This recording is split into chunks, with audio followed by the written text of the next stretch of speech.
Wrong. Kill us. It just now hit, Craig. All right, let's go. The lawyer's yelling at me. Clock's yelling at He's me. mean, isn't he? All right, number one, we need to approve the minutes from the last board meeting. Need a motion. I make a and motion second. to approval. I'll second. 1 second, all in favor? Aye. Any opposed? Number two, consider designating a chairman and vice chairman pursuant to TIRZ bylaws, Article 2, Section 1F. I make a motion, we make Mr. Stoker the chairman. Who's the vice chairman right now? Jeff? I make the motion that we keep the chair and vice chair as seated. I remove my motion. I'll second his motion. Okay, we got a motion and a second, all in favor? Aye. Any opposed? Okay.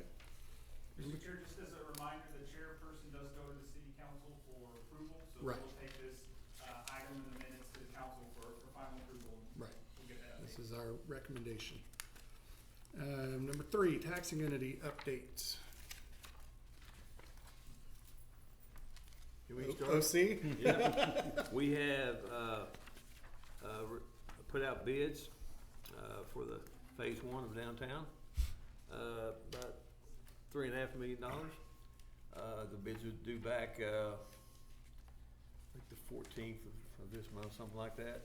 Cause we wanna start immediately so that we can have it done by summer next year, so it can be used. Yeah. And we're looking about 11-month time period, so Awesome. where we are. Anything in the hospital? No, we're in the same place we were last time we talked. We're expanding the ICU and expanding sterilization. We've got some other plans in place to really transform, two things mainly. We've got to find some ways to transform, where the money's made in the hospital, which is mainly day surgeries, and we're gonna eventually have to do something with that. But also, we're gonna we're looking for ways to. I'm trying to figure out how I can say it and not say too much. I'll just leave it at that. We've got a lot of things on the board right now, so we're doing a lot and making a lot of great improvements. Okay, very good. Awesome. Anything from the county? Not really. I just know they're looking at ways to spend that money. Yeah. And I think there's been a lot of motion in that lately. It's ARPA. Yes. Okay. Anything else? Taxing entities? Okay. Downtown housing update. Mr. Chair, I'll let you know in the next agenda item, I briefly touched the housing committee. Okay. But I can cover during that Yeah. item unless there's anything else the board would like to discuss. Anything on housing? Okay. Number five, downtown master plan update.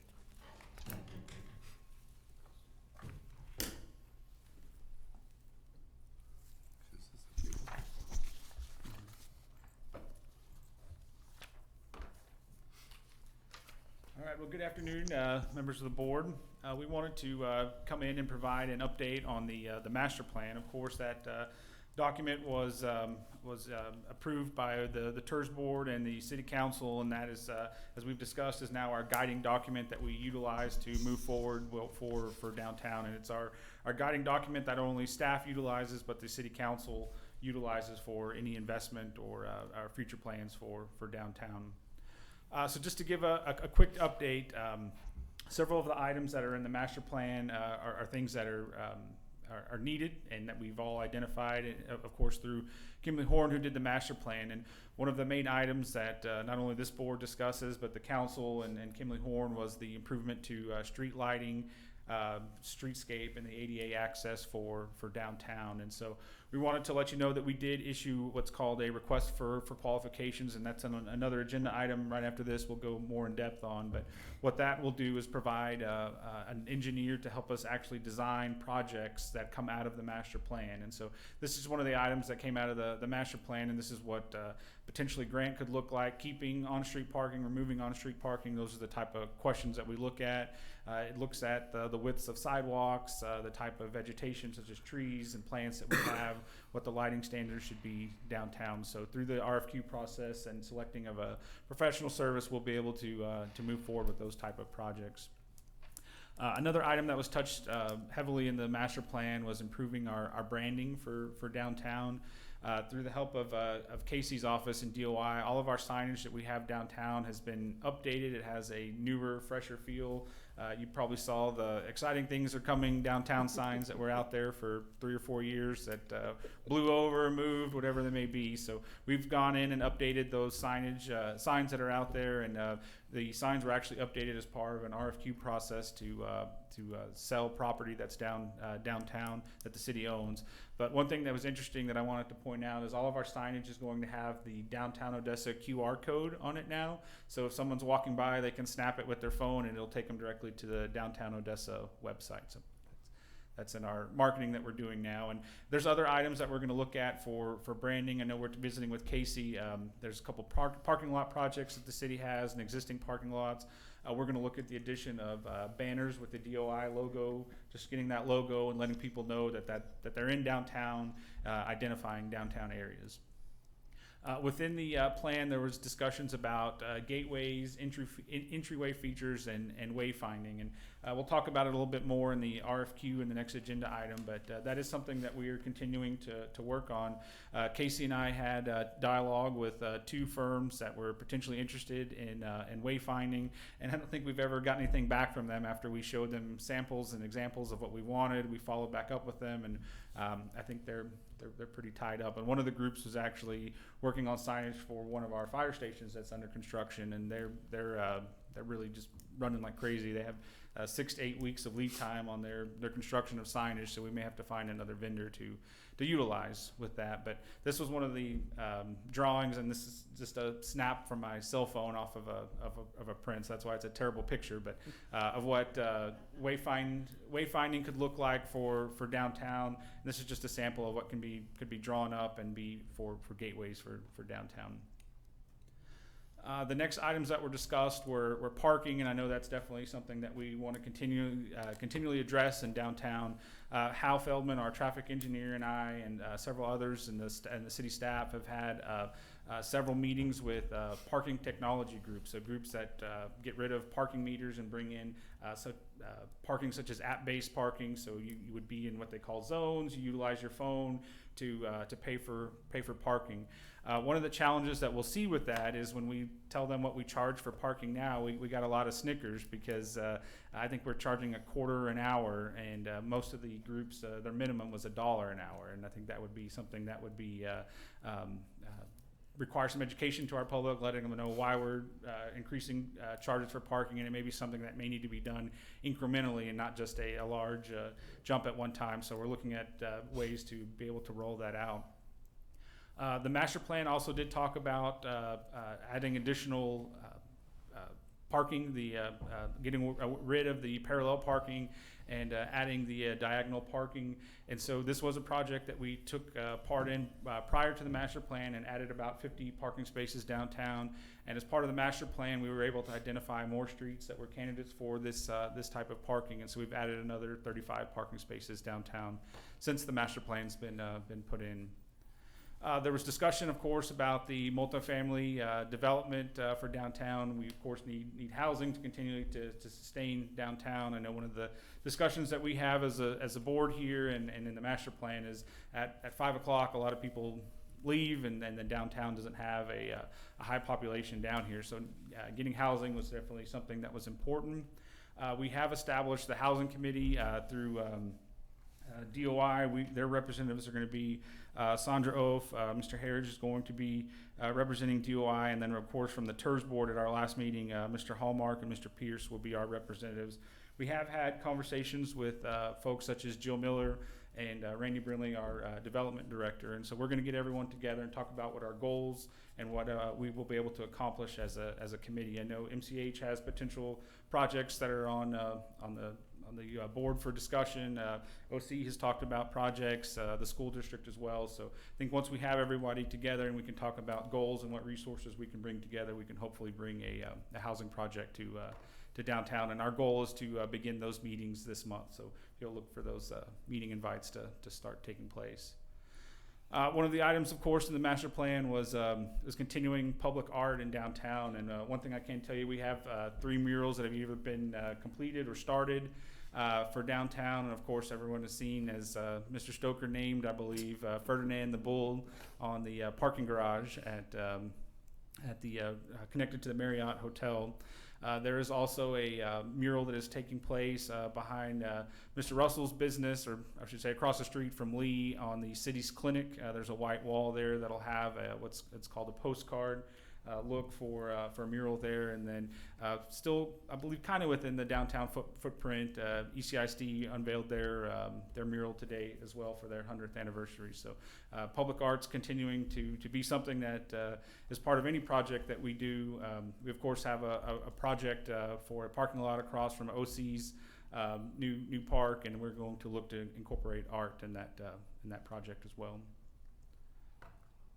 Of course, it talks about increasing our festivals and events, and I just grabbed this off social media before coming in for this presentation. And so we of course had our Tacos and Tequila event that was downtown, and I don't want to steal too much of Casey's thunder before her presentation, but we have several events and festivals that are taking place downtown. Of course, Hot Summer Nights are coming, so we're continuing to bring people downtown.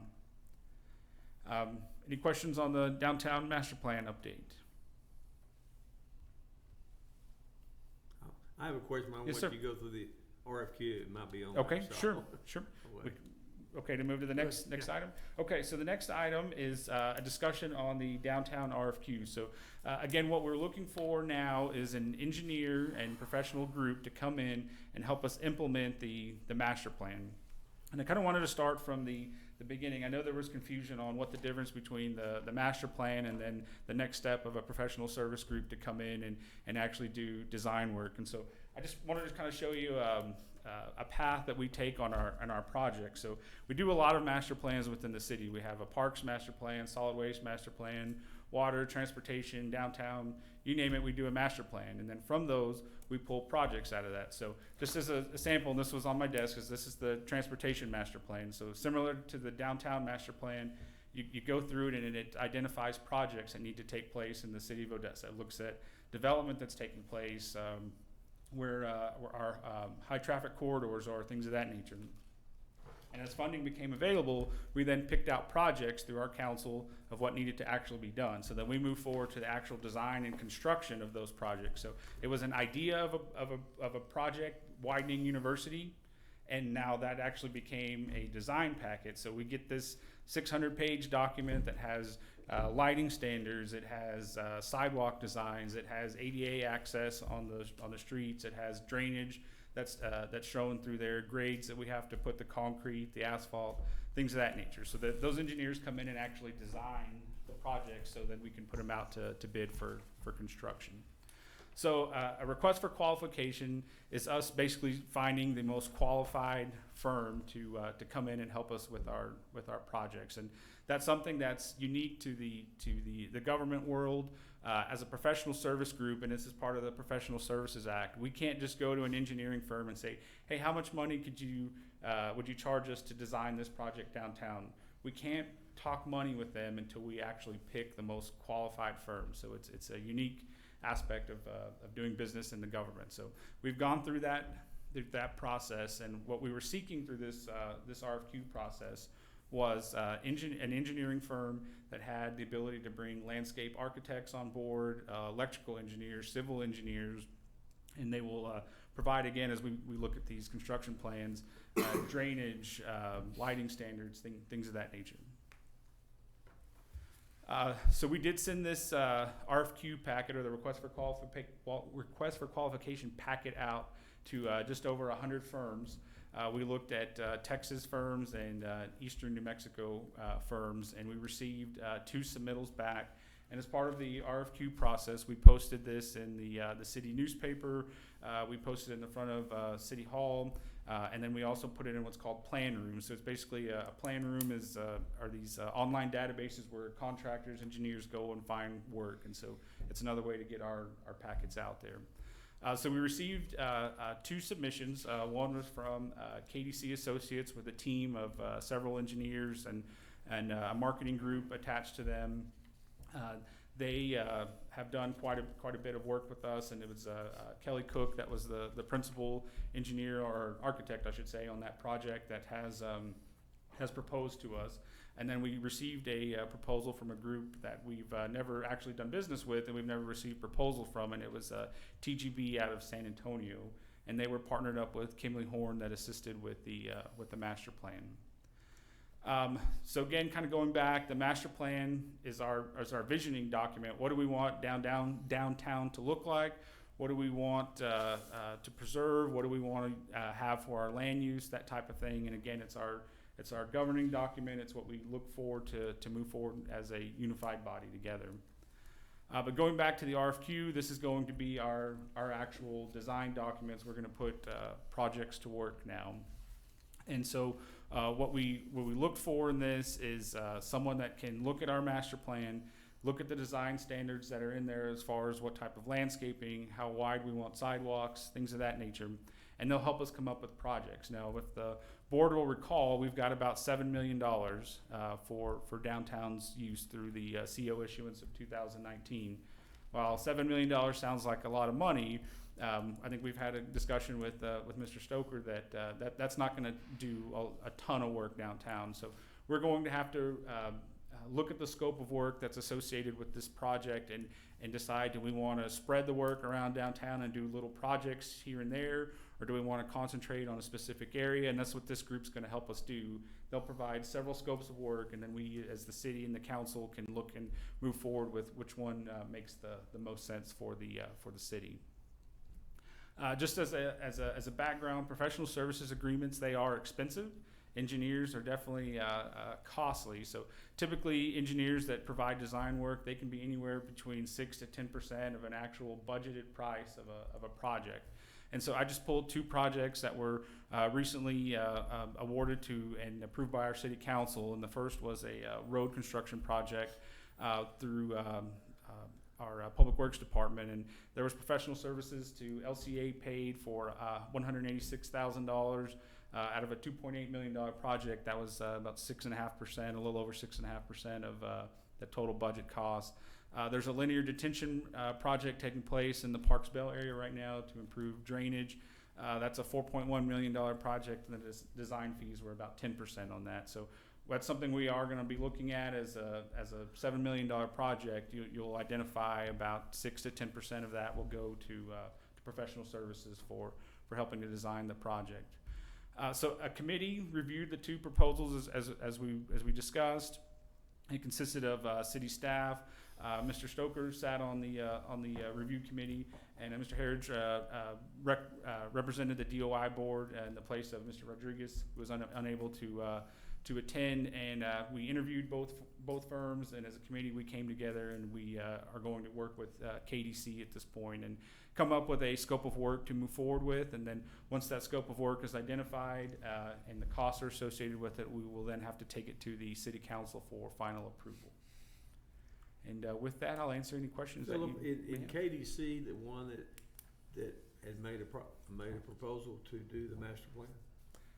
No. No, they did not make a proposal to do Who that. was that? Who was that? Freeze and Nichols. Freeze and Nichols, yes, sir. Okay. Was the other Yes, sir. What, KDC, have they done stuff? I know that name. I was wondering how I knew that Yes, sir. name. So several projects that they've done. Actually, Floyd Gwynn Park that's taking place right now. They're doing that for the city. They actually did the pool and plaza area for the Marriott Hotel. They're really any city park project that we have. They've and probably in the last 10 years they've been a part of. Yes, sir. We did have references for each group that we reached out to. And of course, we joke that no one's going to give you a reference that is going to give you a bad reference, but all of them had positive things to say, and they were interested in working with those groups again. So we felt comfortable as a committee moving forward with KDC. So when we come up with a project, Yes, sir.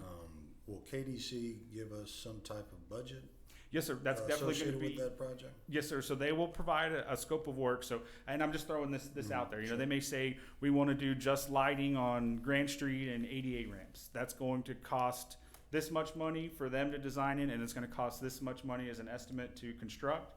And then the city can then look at it and say, okay, well, that's probably not what we want to spend all of our money on. We maybe want to do a project on these 3 streets. You know, there was projects within the master plan such as festival streets, things of that nature. We may want to do stuff like that. But they can provide those scopes that have their costs and the estimated budgets that we can look at. Yes, sir. The other question I had, and I think you kind of answered, was that, you know, there's projects that we look at and say, you know, well, we can't do the whole street, so we do 2 blocks. And that's, I guess you answer that question from that standpoint, because, you know, I mean, of course, you don't want to piecemeal it, but I mean, of course, when you start doing something, also, you want the infrastructure there. If you go back later, you don't have to redo the infrastructure, add to those, like, for example, electrical and things like that. So, Yes, sir. And I believe that's one of the benefits that we saw from the committee side of view from the proposal from KDC. They have LCA on their team, and LCA's done a lot of the utility work downtown. So they were quickly able to identify utility, gas lines, water lines in downtown. So we'll make sure that we're not tearing up streets, putting streets down or sidewalks down, and then having to come and replace lines or whatever it may be. And my other question I had was, as we look at the process, say for example, there's streets we wanted to do. We didn't want to do parallel. We wanted whatever it was. Yes, sir.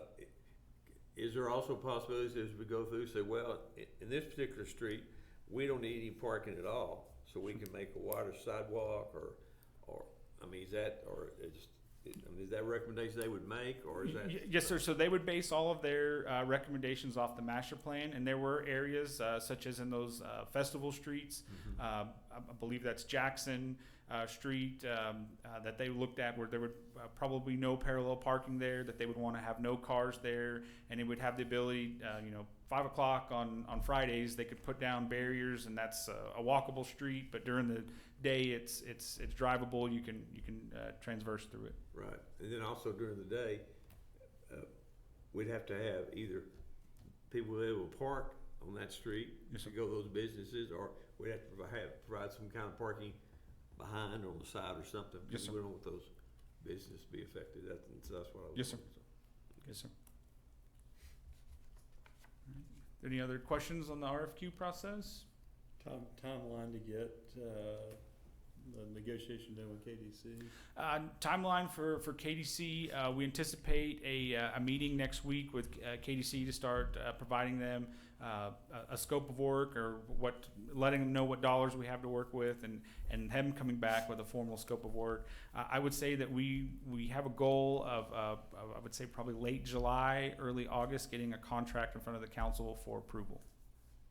And one thing that we did speak with the chairman about was, there's several projects that are going to be part of this, whether it's lighting, whether it's wayfinding, and starting some of the low-hanging fruit that we talk about. The wayfinding, that could probably be done a lot sooner before this type of bid packets put together for sidewalks or roads or whatever it may be, and go ahead and get some of those things done prior to the larger projects.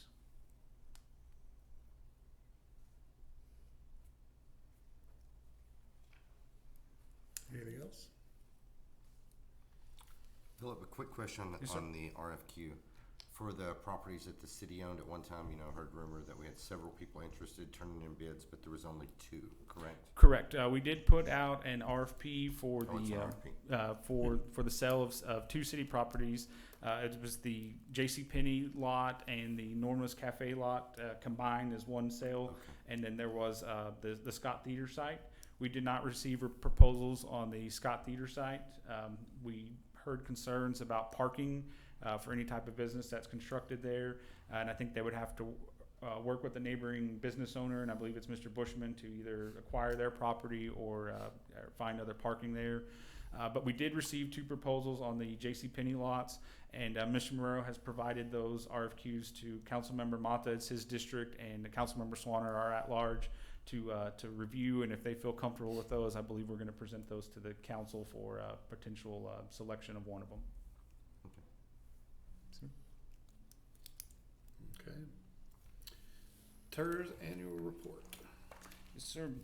So annually, we are required to submit a annual report to the comptroller's office regarding the finances for the TIRZ district.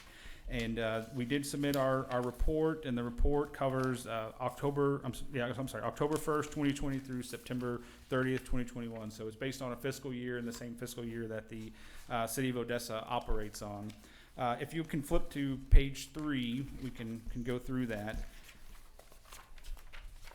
So with this, I did want to point out that in 2018, when the tax base was established for the TIRZ, the total taxable value of the actual TIRZ district was $124 million, and as of 2021, the taxable value is $156 million, or just a little over $156 million. So there's been about a $32 million increase, and that is, of course, through additional business that has come downtown, and then also increases in property valuation as well, which again aids the TIRZ board in acquiring more funding. If you go to the bottom of page 3, based off of the city's 100% contribution, the junior college's 100% contribution, and the hospital district 75% contribution of the increment tax increase, it looks like there will be a collection of $255,452. Now, I want to preface the board that is what is expected. We have had several businesses that, and I shouldn't say several, I know we provided that report to the board, but we've had groups not pay their taxes, and that reduces our amount of money collected. Last year we had about $213,000 that we were scheduled to collect, and we ended up collecting about $187,000. I will tell you, we're in the process of billing the taxing entities for their portions at this point. And based off that $255,000, we should be short of that. We don't have a final number at this point because, again, there are several businesses that have delinquent taxes. The city of Odessa does contract with an attorney. It's the Lineberger Law Firm, and they work to resolve delinquent tax businesses with commercial businesses within the city. So if you look at businesses such as the JCPenney lot and the Scott Theater lot, those ended up becoming owned by the taxing entities because of past due taxes, and the city took those burdens on to acquire those properties, demo them out, and so I'm not saying that'll take place here, but they will at least make contact and attempt to make collection on these past due accounts. And just as a before we make that collection, we have about $130,000 in the TIRZ accounts, and that's taking out the encumbrances for the parking lot improvements that are going to be at 4th and Grant, and then also the flower pots that we purchased, and also the funding the master plan. Any questions I can answer on the? So we'll have about after this year's collections, we'll have about 350? Yes, sir. Yes, sir.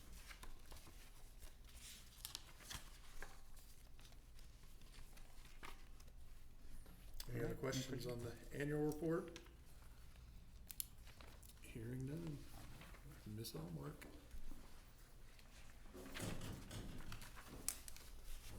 Hello, board. Hello. So lots is happening. We haven't met since March, I think. So April, we had 2 events. We had our downtown Easter egg hunt, which was extremely successful. We went from giving, in the previous years, 2,000 eggs away to 8 different businesses. This year we changed it up and we charged businesses to participate, $100, $250, $500. And we had 10 $500 participants, several $250 participants, and then a couple of 100. Ended up 23 businesses total participating. We started off with 4,000 eggs since we had so many more businesses. We gave out 4,000 eggs in 4 hours, a little less than 4 hours. We called Parks Department. Thank gosh that we have a great city staff, and They agreed to loan us 10,000 eggs. We then went on Amazon and bought 10,000 eggs and paid expedited shipping to replace those. We got those eggs stuffed and ready to go. John really helped us by acquiring more prizes. And so we took those, got them out, dispersed them, and they were gone in 2 days. So in 3 days, we gave out 14,000 eggs. Downtown was awesome. We had so many people downtown, all different ages. We had a couple 85 years old who said that they were making it a date, so they went and collected eggs, and they said anything that they won they're just going to give to their grandkids. But they had a great time. The entire health department came and were out collecting eggs. Lots of kids were out collecting eggs. Everybody just really enjoyed it. I've had a couple of businesses reach out to me already, and I have our title sponsor already locked in for next year because they are really excited and said that they want to be a part of this. So very successful, great response from the public. The businesses that participated really enjoyed it. So all in all, we think that was a really successful event. Later in April, we did our first ever downtown art tour in conjunction with Odessa Arts. This was also very successful. We started with 100 tickets. We wanted to keep it manageable, and we sold out early. We completely sold out the event. The day of the event, we had 60-mile-an-hour winds, and we were really worried that nobody was going to show up, but we only had, I think, 2 people not attend. So we had 98 people show up out of the 100. We started at the Marriott. There was a really awesome drink demonstration. We also had a non-alcoholic version. Then we went across the street and we had t-shirt printing. So they got to see the printing of from Painted Potter, and they got an empanada. Then we went over to John's building and did a quick tour through the art, and then went out into his garage, and there was champagne or sparkling grape juice. And then they got to have a demonstration on fire, what's it? Glass blowing. Yeah, I was going to say fire breathing. That's not it. I don't think legal would let me do that. Yes. Yeah, glass blowing took place. People loved that. Then we walked across the street, and the OC Theater Department put on a 15-minute sketch in the street, which was really, really cool to be a part of. Then we walked over to the park, and the UTPB English department, we did a community story, and everybody got a Cliff's Food Wagon mini funnel cake. Great idea. Everybody loved it, except it was blowing 60-mile-an-hour wind, and so everybody had white stuff all over their face, and that was questionable. So we'll keep that in mind for next time. Then we went and took a tour of the float spa. And got to see what that's all about. And then we ended up at Roosters in the patio, and we had a live band there. And then a limo took you back to the Marriott where we all started. So that was really successful. We had a lot of great feedback. We did a survey after the event to find out what people liked, what people didn't, and it was great. We plan to do it again in the fall, and kind of change up the art so that it's a continuing event twice a year downtown. So the main complaint was the wind, and they asked us if we would call Tom Teever-Teller and ask him to turn it down next time. So we'll work on that. Right now we have Hot Summer Nights happening Friday. It kicks off with the jazz party this Friday. And then every Friday in June and July we have Hot Summer Nights. June will be in the theater. July will be in the park. We're not doing food trucks at the Ector this year. I know we did them last year, but they don't allow drinks to come or outside food to come inside, and they've opened up their concession stand, and so we want people to utilize that concession, and so we're not having a food truck there, but we will have food trucks out at the park. And then Fandango, it's the big one. We're very excited. We have a lot going on. As you know, we have fireworks downtown right on the corner of 2nd and Grant that we're really excited about. We're still working out the details of the footprint. We should have that hopefully wrapped up in the next few days so that we can send it out and start getting people prepared. We're working on expanding our public entrances and kind of separating the children's area so that there's no alcohol in that little children's area, but we have a lot going on. We have a car show and a market, lots of food trucks. I know the Chuck Wagon Gang's going to be out there. We're really excited for that. And so that's kind of where we're at. Alexa left us, I guess, 2 or 3 weeks ago, so we have that position open. We're looking for an event and marketing director to help us keep our events moving and do all of our advertising and marketing campaigns. And so we're currently in the market for one of those. We have received several applications, and so we're in that process right now. We also have an intern that is starting. We are in a partnership with UTPB where we have hired an intern that should start in the next week, and they will work through the entire summer, so June, July, and half of August. And they are we're paying a portion of that salary, and then UTPB has a grant that will also help cover the rest of it. So we're really excited and hopeful that this is a successful internship. This gentleman that we have hired is going to school for marketing. He has a great portfolio already to be a student, and we're really hopeful that he can help us in getting the word out, spreading the word, talking to businesses, block walking, and then helping us just with boots on the ground at our event. So we have several more events coming up after the summer. We have secured West Texas Fest with the Illinois Art Museum. If you're not familiar, West Texas Fest has been an annual event of theirs that they've done, and they've done it at the CAF, they've done it at the Willows. I reached out to them to see if they would be interested in bringing that downtown. One, that's a huge fundraiser for them, and two, I think since we're no longer doing Tap Into Downtown, it's a win-win for both organizations. And so they talked to their board and agreed that bringing it downtown can really benefit them by opening that up to a whole different market and allowing the public to really feel invited to that event. So we're going to have that in September 24th. That's going to be on Texas Street.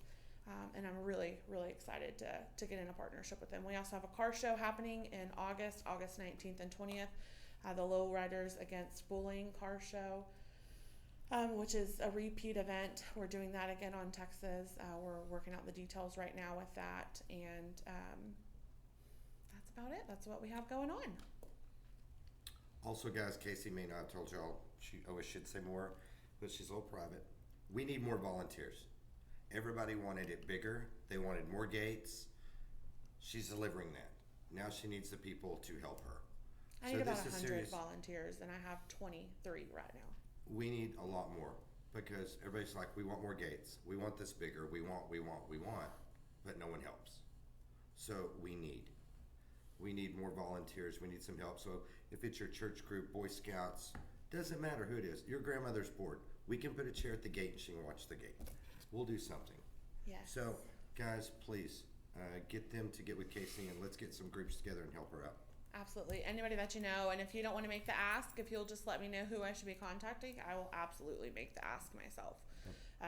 We have lots of different shifts. We've broken it up so that our volunteers aren't being tasked with being there all day long. Lots of different locations. So it's an easy form online that you can go in, decide what time you want to work, and then submit it. And so I can send out that link to you guys if you are interested, and then you can forward it on to whomever you think would be interested. Sure, I'll make sure that gets done this afternoon. And you can give Texas Scholar hours and all kinds of stuff. Absolutely. Let's get with Denise with the kids' court or whatever. Maybe she can make them work. Yeah, I mean, teenagers are absolutely welcome to work. I think they would be great in our jumper area. I have to have a person at each jumper to make sure that kids are taking off their shoes and not getting in, it's not ringside tickets to the kids fight inside the jumper. So all of those things, anybody can volunteer for me. We will find a space for them. So have you reached out to Odessa College? They have lots of their student groups that need. Right, that's one of the requests that we're going to do. We're going to reach out to OC. We're going to reach out to ECISD and see if Mike can send that out to any of the teachers. I know kiddos are on vacation, but if the teachers are interested, I've reached out to several church groups. I've reached out to the Warbirds, and we're waiting on some responses back. But if you have anybody else, I will absolutely reach out to I know them. the college, a lot of their athletic teams will do it as a group and stuff, so. Yes, I intend to do that. So I'm hopeful that we'll be able to. I know during the school year, we get a lot of help from the schools and the college campuses, Right. both of them. In the summertime, it's a little harder. And then also, because this is a free event, I have a lot harder time getting volunteers, because if it's a paid event, like tacos and tequila, they get in for free. They don't have to pay the $40 gate fee, so Right. that's an incentive to come. If it's a free event, that kind of takes that aspect away, so it's a little bit more difficult to get people to come out. But anything else? Any other questions? The Little River Band tonight, right? Is that right? At the Ector. That's At the Ector? Yes. Yes.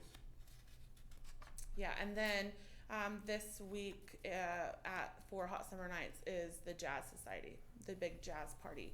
It's the longest running jazz party in the United States, right here in Odessa. So, And if you weren't there last year, It's a lot of fun. it is awesome. yeah, Because Friday night's at the Ector, then Saturday night's the big one inside the Marriott, correct? correct. It was, the entertainment was fabulous. Yeah, Odessa Arts, in our partnership for Hot Summer Nights, they are responsible for booking all of the musical acts. They also pay for all of the hotels and things that come along with the musical acts. And then our agreement is that Downtown Odessa covers all the infrastructure. So like when we're in the park, we're responsible for getting lighting, for getting porta potties, for getting the food trucks there. So that's how our partnership works. So Works they well. book the bands, we do the infrastructure, and it's worked really, really well. We have a lot of advertising going on right now. I don't know if you guys have seen our billboards. We're both at 8th and Dixie and 8th and Grandview. CBS 7 has signed up to be our media sponsor for our summer events, so we've got commercials going on there. I got Downtown Odessa in general, a highlight in the Dallas Morning newspaper. We have commercials going on the radio, lots of Facebook ads, so lots of stuff for both Hot Summer Nights, for Fandango, and then just we have a lot of grant stuff going out there for our ODC grants that we're facilitating, trying to drum up some interest in those. Awesome. Perfect. Thank you. Do you have any Thank updates on those, like Icon? What's going on with them? Icon Tavern, the roof went on last week. They have, if you drive by, there's a huge hole in the front of it. That's the balcony. And the welders have been working on infrastructure for the balcony, the stairs, and other things for that second area and doing that. So we do have progress on that one. Yeah, new grants, Little McJack, the Christmas store on grant, the old insurance. They finally got all the way through the grant process and they've started construction. Recently submitted is Par 2 Design, Anthony Rios. He's getting a facade grant for his building on Grant Street. We just got that approved through ODC. We're waiting to go to work session for City Council. And then most recently submitted is infrastructure and facade for Homemade Wines, the Oafs building right on the corner of Texas and 4th. They're doing infrastructure and facade. That will be the new Homemade Wines, and they're moving all of their manufacturing from their current location into this location.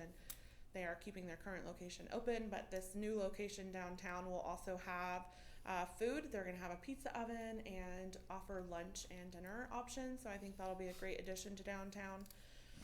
We're hoping to get that grant submitted and get on the ODC agenda for next month. So we have some things in the pipeline.